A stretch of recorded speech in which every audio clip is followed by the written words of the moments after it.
باوجود، بے گناہ ہونے کے باوجود یوسف علیہ السلام جیل کی کال کوٹری میں پہنچ گئے. اور یہ مت سمجھنا کہ جیل میں جب وہ پہنچ گئے تو اس کو مصیبت سمجھ رہے تھے. وہ خود اللہ سے دعا مانگ رہے تھے, اللہ مجھ کو جیل میں پہنچا. کیوں دعا مانگ رہے تھے؟ آؤں ان کی دعا پڑھ کے سنا دیتا ہوں. کتنی پیاری دعا کرتے حضرت یوسف علیہ السلام. کہتے رب السجن احب الی مما یدعوننی الی. اے اللہ یہ عورتیں, یہ مصر کی عورتیں مجھ سے غلط کام کروانا چاہتی ہیں. اے اللہ یہ عزیز مصر کی بیوی مجھ سے زنا کروانا چاہتی ہے. اے اللہ یہ مجھ سے غلط کام کروانا چاہتے ہیں. اے اللہ رب السجن احب الی مما یدعوننی الی. اے اللہ یہ عورتیں مجھ سے جو کام کروانا چاہتی ہیں اس سے بہتر تو یہ ہے اے اللہ مجھے تو جیل کی کال کوٹری میں ڈال دے. وَإِلَّا تَصْرِفْ عَنِّي كَيْدَهُنَّ أَصْبُ إِلَيْهِنَّ وَأَكُنْ مِنَ الْجَاهِلِينَ. اور اے اللہ اگر تو نے ان کی چال کو ناکام نہیں کیا, اگر تو نے ان عورتوں کی چال کو نہیں پھیرا, اے اللہ میں جھک جاؤں گا ان کی طرف, میں مائل ہو جاؤں گا ان کی طرف, اور میں بھی جاہلوں میں سے ہو جاؤں گا. کیونکہ عورت کی چال سے بچنا بڑا مشکل کام ہے, عورت کے فریب سے بچنا بہت مشکل کام ہے. اگر یوسف علیہ السلام جیسے پیغمبر کو اس بات کا ڈر ہے عورت کے پھندے میں وہ نہ پھنس جائیں, تو آج کے کمزور ایمان والے نوجوانوں آپ اپنے دامن کو بھی بہت بچاتے ہیں. زمانہ بہت نازک ہے, عورت کا کتنا بڑی تیزی سے سماج میں پھیل رہا ہے. میں معاف کیجئے اگر ہماری مائیں بہنیں سن رہی ہیں, میں جب عورت کا لفظ بول رہا ہوں تو کوئی یہ نہ سمجھے کہ میں تمام عورتوں کو ذمہ دار قرار دے رہا ہوں ان حالات کا, نہیں. لیکن یہ اللہ کے نبی کی حدیث بھی ہے کہ دنیا کا سب سے بڑا فتنہ اس امت کے مردوں کے لیے سب سے بڑا فتنہ عورت ہے. اور یہ عورت کب فتنہ بنتی ہے؟ جب اسلام سے دور ہوتی ہے, جب دین سے دور ہوتی ہے, جب بے حیا ہوتی ہے, جب بدچلن ہوتی ہے, جب یہ خوبصورت کپڑے پہن کر میک اپ کر کے سج کے سمر کے اپنے حسن کی نمائش کرتی ہے, تب یہ عورت فتنہ بنتی ہے. اور یہی عورت اگر اسلام کے دائرے میں رہے تو دنیا کی سب سے بڑی نعمت بن جاتی ہے. اللہ کے نبی نے فرمایا دنیا کا سب سے بڑا خزانہ 3 چیزیں ہیں. 3 چیزوں کو خزانہ بنا لو, 3 چیزوں کو اسٹور کر لو, 3 چیزوں کو اپنے گھر میں بچا کے رکھ لو. قلبا شاکرا ولسانا ذاکرا وزوجۃ مؤمنۃ تعینہ علی امر الآخرہ.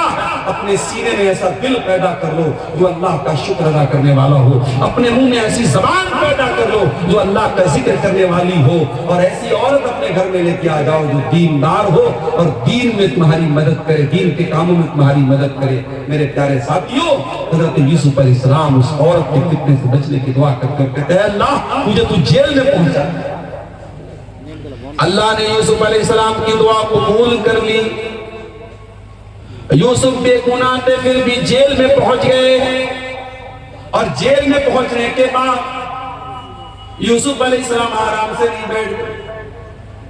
ہم اور آپ ہوتے تو جیل میں پہنچ کر کے یہاں صبح کہاں چلے جائیں؟ نہ تو گھر کے جیسا بستر ہے, نہ تو گھر کے جیسا کھانا ہے, نہ ماں ہے پاس میں, نہ باپ ہے پاس میں. اور یوسف نبی کے بیٹے ہیں, پیغمبر کے بیٹے, بڑے باپ کے بیٹے, بڑے ناز و نعمت سے ان کو پالا گیا تھا. اور آج کہاں پہنچ گئے؟ قید خانے میں پہنچ گئے. کوئی اپرادھ بھی نہیں کیا, کوئی قصور بھی نہیں ہے. لیکن یوسف علیہ السلام جیل کی کال کوٹری میں پہنچنے کے بعد بھی اپنے مشن کو نہیں بھولتے. وہ جیل کے اندر جو قید خانے کے اندر جو ساتھی ہوتے ہیں ان کو توحید کی دعوت دینے لگتے ہیں, ان کو اسلام کے بارے میں بتانے لگتے ہیں. 2 قیدیوں سے کہتے ہیں یا صاحب السجن ارباب متفرقون خیر ام اللہ الواحد القہار. اے میرے قید خانے کے ساتھیوں یہ بتاؤ کہ ایک اللہ زیادہ بہتر ہے یا کئی خداؤں کو ماننا زیادہ بہتر ہے؟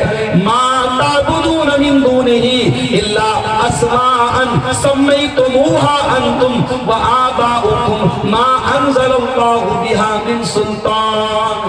اے لوگوں, تم اللہ کو چھوڑ کے جن کو پکارتے ہو وہ تو صرف نام ہے جو تم نے رکھ لیے, تمہارے باپ دادا نے رکھ لیے, ان کی اللہ نے کوئی دلیل نہیں اتاری ہے.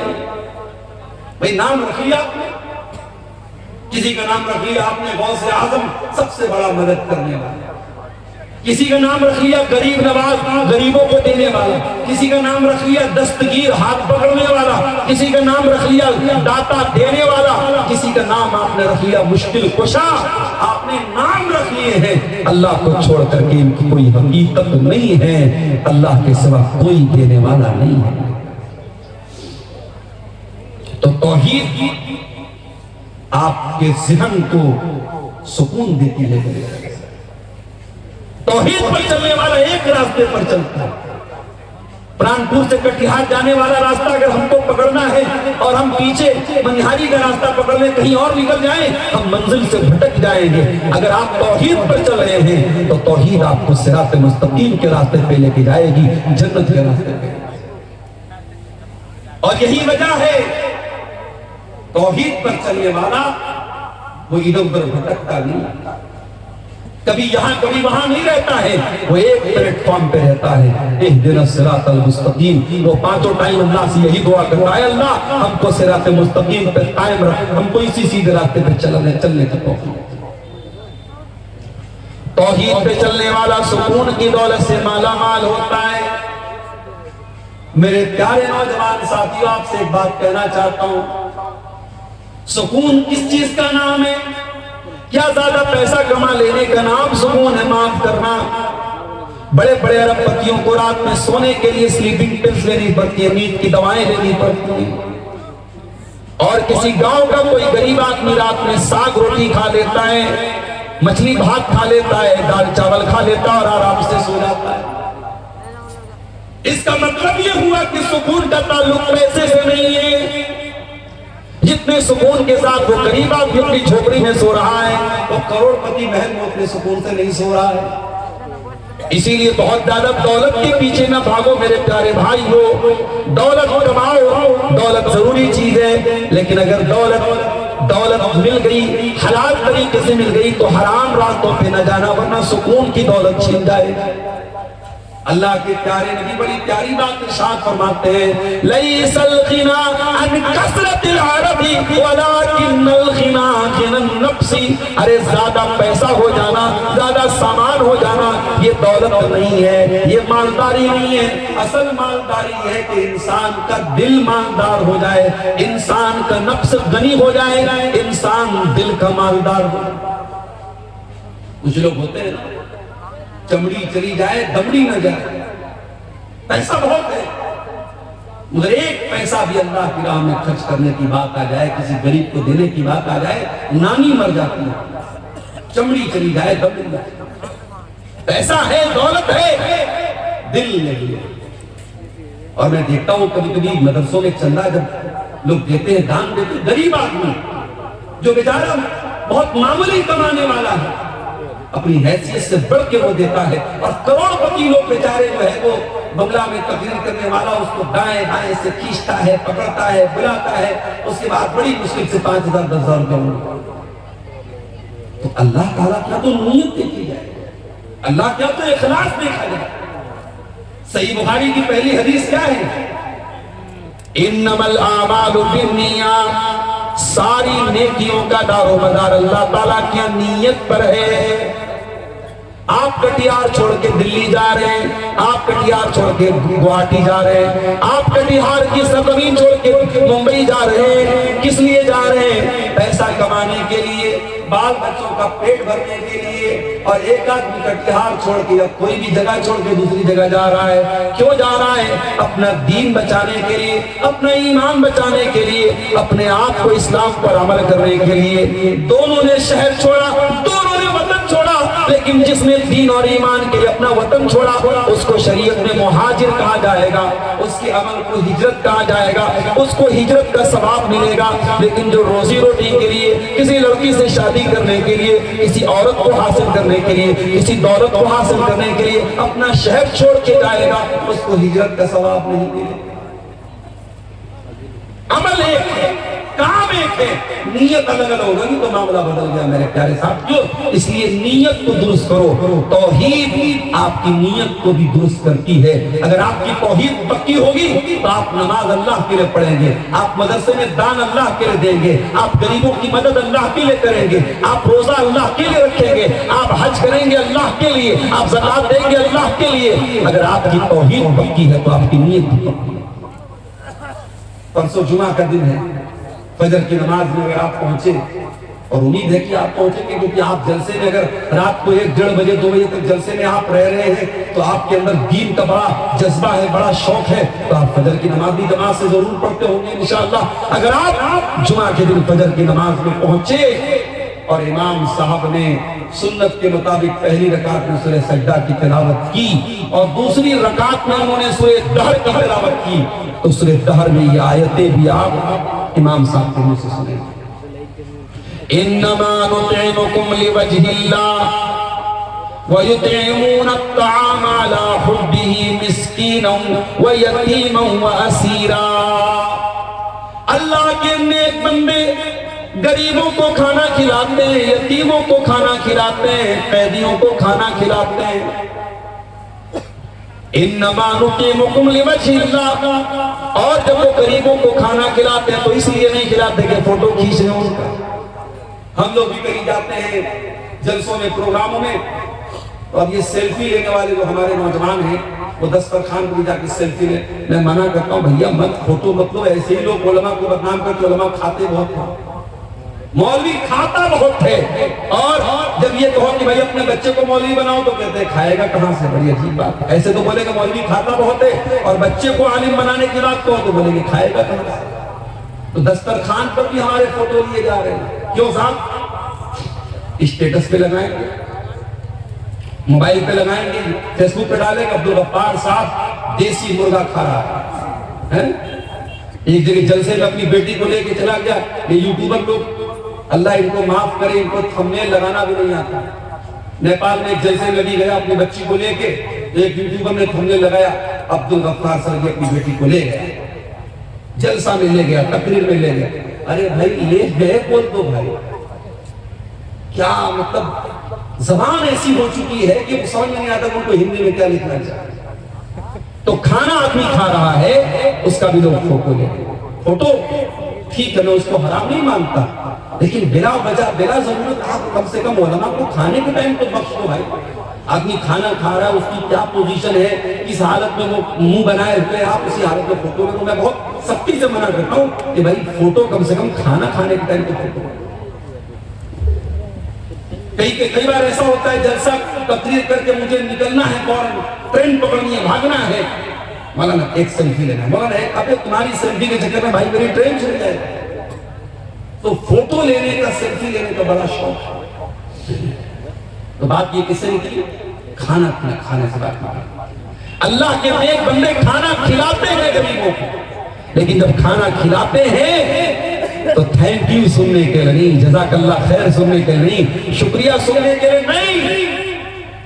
کہتے ہیں انما نطعمکم لوجه اللہ, ہم تمہیں اللہ تعالیٰ کی رضا کے لیے کھانا کھلا رہے ہیں. لا نريد منکم جزاء ولا شکورا, ہمیں تم سے کوئی بدلہ نہیں چاہیے, ہمیں تم سے کوئی شکریہ نہیں چاہیے. انا نخاف من ربنا یوما عبوسا قمطریرا, ہم تو اللہ کے عذاب سے ڈرتے ہیں, ہم تو قیامت کے دن سے ڈرتے ہیں, اور اس لیے ہم تم کو کھانا کھلا رہے ہیں. میرے پیارے بھائیو, توحید میں مضبوط ہو جاؤ گے تو نیت بھی اچھی ہو جائے. مدینہ میں ایک آدمی کا انتقال ہو گیا.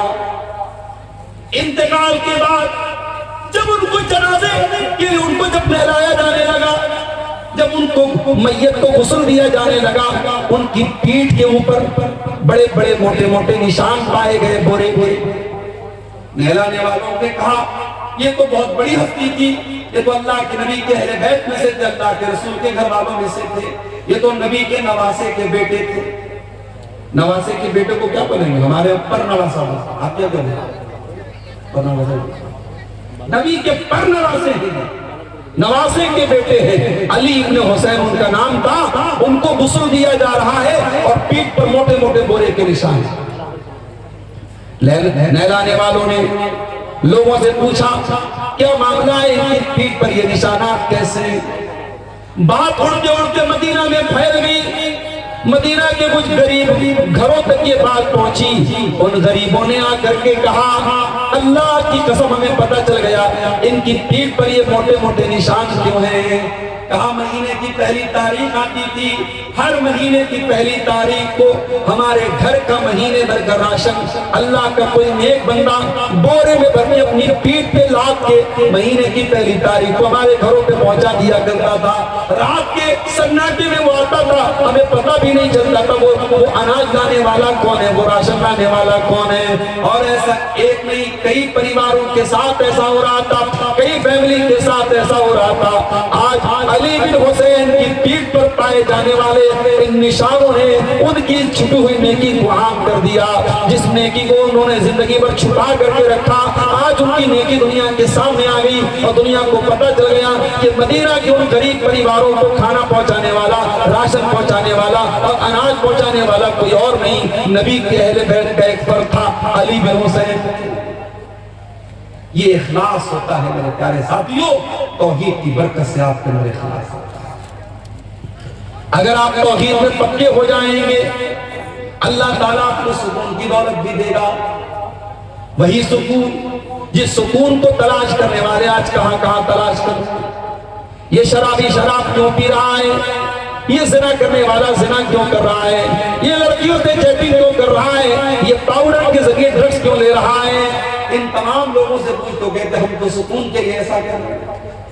شراب پینے والا سکون کے لیے شراب پی رہا ہے، سگریٹ پینے والا سکون کے لیے سگریٹ پی رہا ہے، کھینی کھانے والا سگریٹ کے لیے سکون کے لیے کھینی کھا رہا ہے۔ یعنی جتنے یہ نشے کی چیزیں ہیں یہ سب سکون کے لیے کر رہا ہے۔ اے سکون کی تلاش میں یہ حرام کام کرنے والوں، اے شراب میں ڈوبے انسانوں، اے نشے کی لت میں مبتلا نوجوانوں، اے لڑکیوں سے چیٹنگ کر کے اپنے آپ کو سکون پہنچانے کا خواب دیکھنے والوں، آؤ قرآن تم کو بتاتا ہے سکون کہاں ملے گا، قرآن تم کو نسخہ بتاتا ہے، قرآن تم کو طریقہ بتاتا ہے۔ الا بذکر اللہ تطمئن القلوب، میرے بندو تمہیں سکون ملے گا تو اللہ کے ذکر میں ملے گا، تمہیں سکون ملے گا تو اللہ کے کلام میں ملے گا، تمہیں سکون ملے گا تو اللہ کو یاد کر کے ملے گا۔ آج کتنے مسلمان ان کے گھر میں 24 گھنٹے میں ایک بار کوئی اللہ کا نام لے لیتا، کوئی ایک آدمی بھی نماز پڑھنے والا نہیں، کوئی ایک عورت بھی قرآن پڑھنے والی نہیں۔ دن رات موبائل پہ گانے بج رہے ہیں، دن رات بچوں کے ہاتھ میں موبائل، بڑوں کے ہاتھ میں موبائل، گانے بجانے مسلمانوں کے گھروں میں بج رہے ہیں۔ او لوگوں، آپ نے بلڈنگیں تو بڑی عالیشان بنا لی، آپ نے مکان تو بڑے اچھے بنا لیے، مگر معاف کرنا اگر آپ کے گھروں میں اللہ کا نام نہیں لیا جا رہا ہے، اگر آپ کے گھروں میں اللہ کا ذکر نہیں ہو رہا ہے، میں نہیں کہہ رہا ہوں، اللہ کے پیارے نبی فرما رہے ہیں ایسا گھر مردہ ہے مردہ۔ آپ نے فرمایا مثل البیت الذی یذکر اللہ فیہ والبیت الذی لا یذکر اللہ فیہ مثل الحی والمیت، جس گھر میں اللہ کا نام لیا جائے وہ گھر زندہ ہے، اور جس گھر میں اللہ کا نام نہ لیا جائے وہ گھر مردہ ہے۔ ہمارے گھر مردہ ہو چکے ہیں، جن گھروں میں اللہ کا نام نہ لیا جائے ان گھروں میں سکون کہاں سے آئے گا؟ اگر آج بچے ماں باپ کی بات نہیں مانتے، ماں باپ بچوں کے ساتھ ناانصافی کر رہے ہیں، بھائی بھائی سے لڑائی کر رہا ہے، دیورانی جٹھانی میں آج اگر جھگڑے ہو رہے ہیں، نند اور بھابھی میں جھگڑے ہو رہے ہیں، تو میرے پیارے ساتھیوں گھر میں سکون آئے تو کہاں سے آئے، برکت آئے تو کہاں سے آئے؟ برکت کا تو طریقہ ہم نے کھو دیا ہے، سکون کا طریقہ ہم نے کھو دیا ہے۔ قرآن کہتا ہے الا بذکر اللہ تطمئن القلوب، آؤ اللہ کے ذکر سے تم کو سکون ملے۔